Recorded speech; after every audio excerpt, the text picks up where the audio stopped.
Every city has its secrets. But in Leeds, this is probably one of the best kept ones. The locals know all about it. Whether you do or not is a different matter. I'm outside White Box in Leeds. It is a phenomenal spot. Come join me. We'll have a little pint.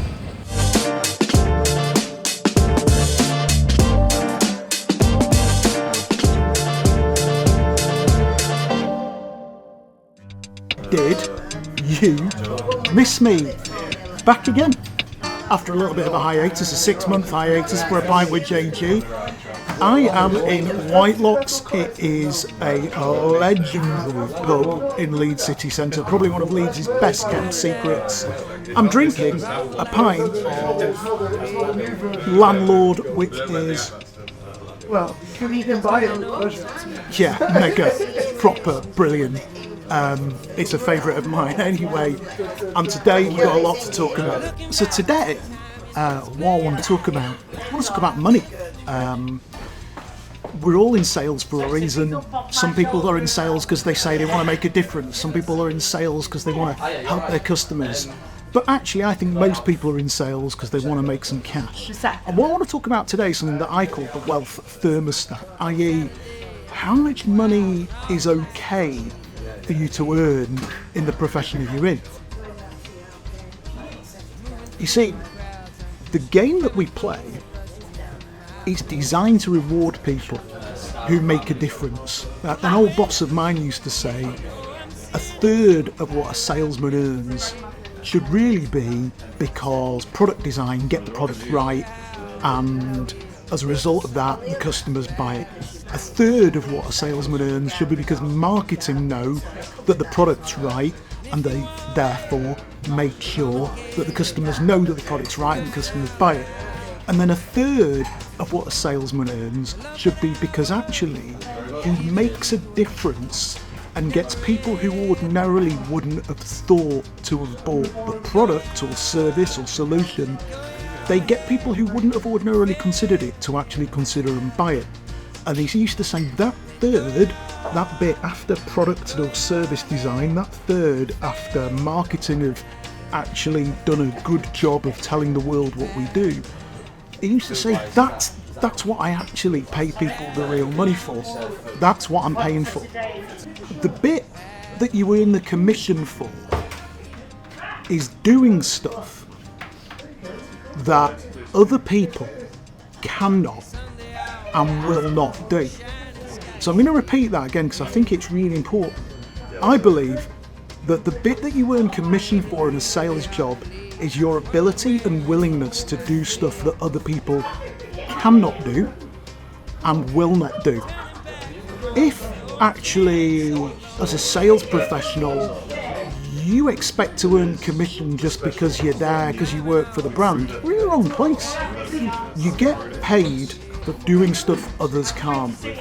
It's a special trick, is selling stuff. So you earn your commission by picking up the phone and cold calling somebody and getting through to somebody that somebody else couldn't get hold of. You earn your commission by walking up to a group of people knowing damn well that there's a prospect in and amongst that group of people at a trade show and finding a way to introduce yourself so you get to talk to that prospect at that trade show when other people didn't have the courage, the skill, the rapport building element to be able to do so.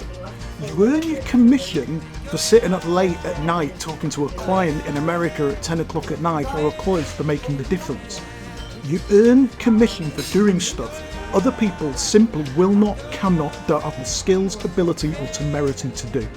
So my question therefore to you, and I think this is possibly one of the biggest questions anybody will ever ask you in your career, is how much of this do you want? And then the other thing I wanted to ask yourself is how much of this do you actually truly, physically, emotionally, spiritually, how much of that, how much money do you really need? Because the answer to that question will have a cellular DNA level effect on how your career pans out, but it will have a DNA cellular level effect on actually how happy you're going to be in your life. And that's big stuff we're talking about here today.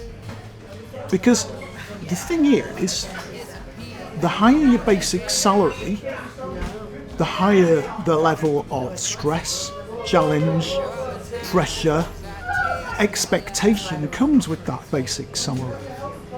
And there is a curve that shifts, and I'll go back to the office and I'll show you the curve in a minute. There is a curve that shifts where with basic salary the expectation increases, and I'll draw this on the whiteboard when I get back to the office, and equally the amount of support, coddling, warmth, softness of a landing that you get in a role as you go up that salary scale.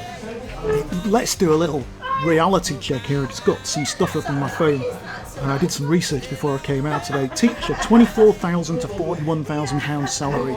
Soldier, £15,985 to £41,000. Barrister, £30,000 to £300,000. Salaries vary based on experience, specialisation. Some QCs earn more. But it's not that lucrative a profession. Solicitor, £25,000 to £100,000. Surgeon, £40,000 to £107,000. I mean, come on, you're not a surgeon, are you? Nurse, £24,000 to £37,000 is certainly not a nurse. I mean, that's brutal, challenging work. Policeman, £21,000 to £41,000. Higher rank specialised roles will usually earn more, according to ChatGPT. Yet most of the salespeople I deal with are earning an awful lot more money than that. And in IT sales, some people I know are earning 4 times what a senior policeman is earning. That's crazy money.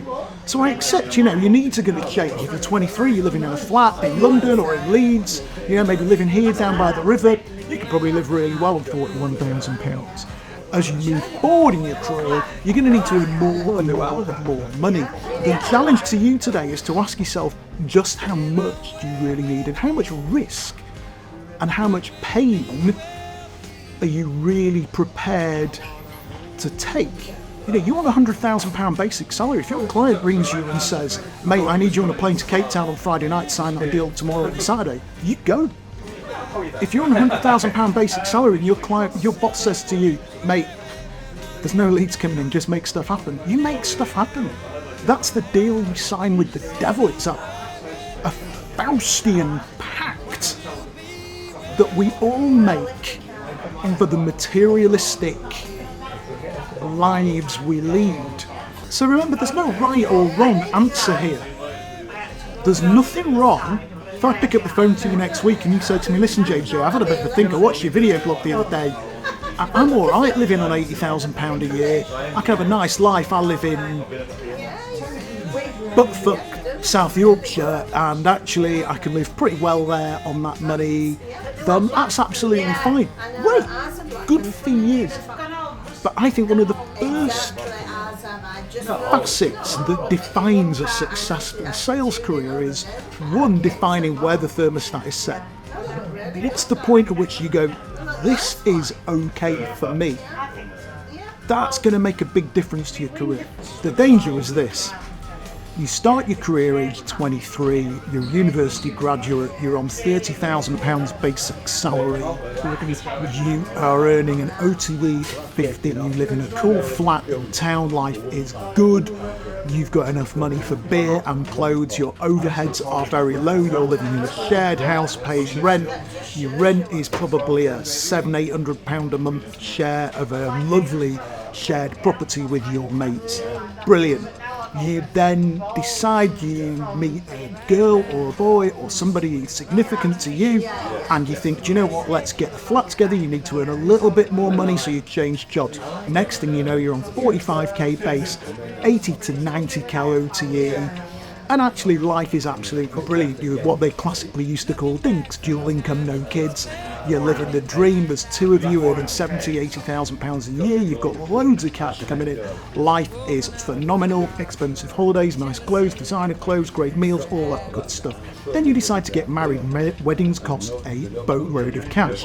Borrow some money to pay for the wedding because you can't quite front it up front, and on top of that you decide you're probably going to buy a house because hey, the rent's probably not dissimilar to the mortgage. So you buy a house, but you buy a house and it's a little old cottage outside of town, and the cottage eats 50 quid notes. I can tell you they do. And as you do it, you think, right, actually I need to earn a little bit more money here. So before you know it, you think, tell you what, I'm going to change jobs, I'm going to get a 60k base OTE 120. Life is good, and then along comes a child. One of you has to stop work. Income falls in relation to spend, and life gets actually a little bit tougher. Your disposable income is no longer as great as it was actually 8, 9, 10 years ago. And so you then think, you know what, I'll change jobs. Before you know it, you're on 90k base, OTE 180.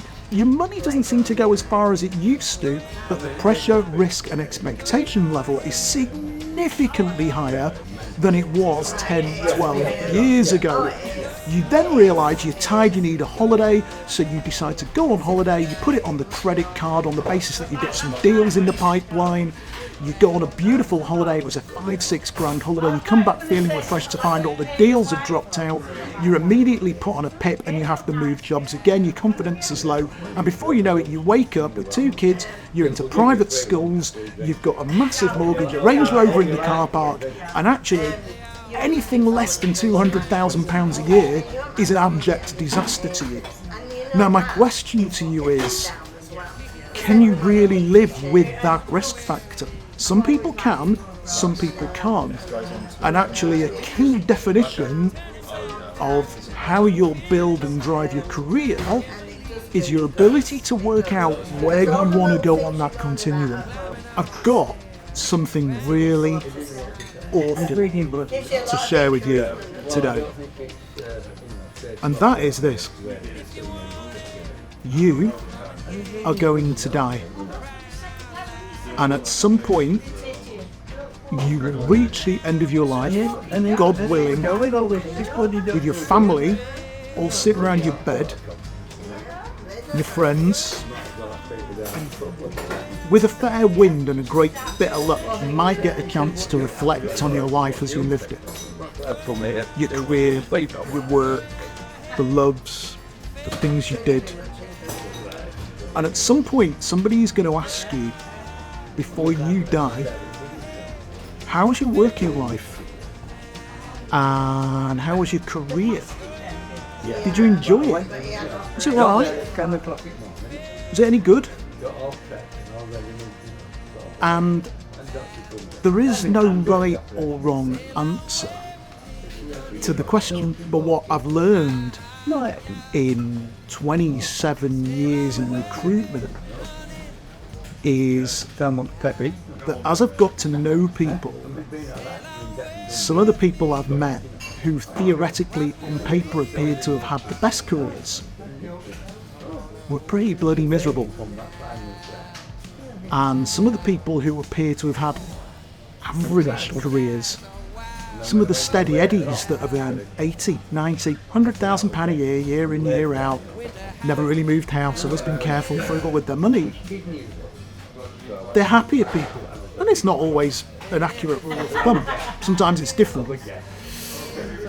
And like I say, there's no right or wrong answer, and what I'm imploring with you today is to give it some thought. Give it the consideration it deserves, particularly if you're in the early stages of your career. Where's my thermostat actually set?